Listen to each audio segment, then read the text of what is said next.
Alright guys, so I've got another ball video today. It's going to be the Hammer Hazmat. I apologize that there's so many ball videos. There's just so many balls, so I'm just going to keep doing those videos.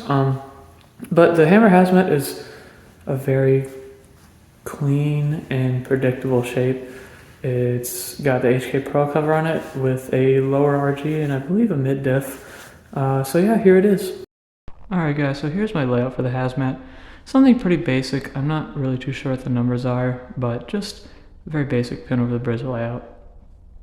And so here's my first shot. This is on some leftover Don Carter, I believe, from the PBA Illinois Classic. And as you can see, the pattern is relatively flat. Oop, I fouled there, but who cares? No fouls in action, come on. So this is on some leftover Don Carter. And as you can see, the ball is really smooth. It's really gliding through the front and kind of makes it move on the back, but kind of not really. It's really nice. It stores energy, but because the core is a lot less dynamic than some of the others in the Brunswick line with the low RG, it really just kind of lays off a little bit in the back. And as you can see here, we're going to compare it to the Thunder Fire, another Sim Pearl from the Brunswick line. That's HK22, and the Tundra Fire here is a little bit more lopey. The numbers on the core speak to that, and as you can tell, it just doesn't make the move like the Hazmat does.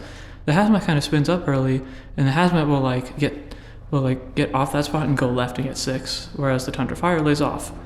And so, of course, we're going to compare it to an HK solid ball, the Piranha, of course. This is one of the tour balls that I brought, so I just thought I'd compare it to this. And the Piranha, as you can see, I'm pretty far left with it relative to the Hazmat. It's just a stronger cover, so I'm just going to have to be that far left. And it looks solid from here. I mean, as long as it's in the oil, it looks good. That one was, of course, a little bit slow. Could have been thrown a little bit fast, but, it is what it is. So now we're going to compare it to an HK Pearl that's an ASIM, which is the theorem here.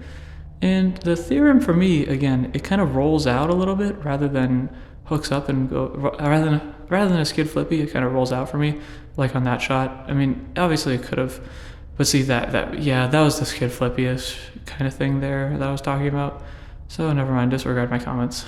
And then I found the groove there with the soft hand.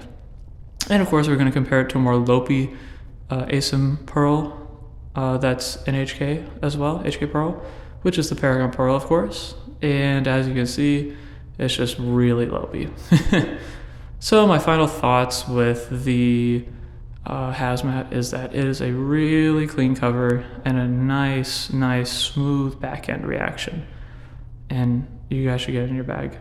I'll see y'all later.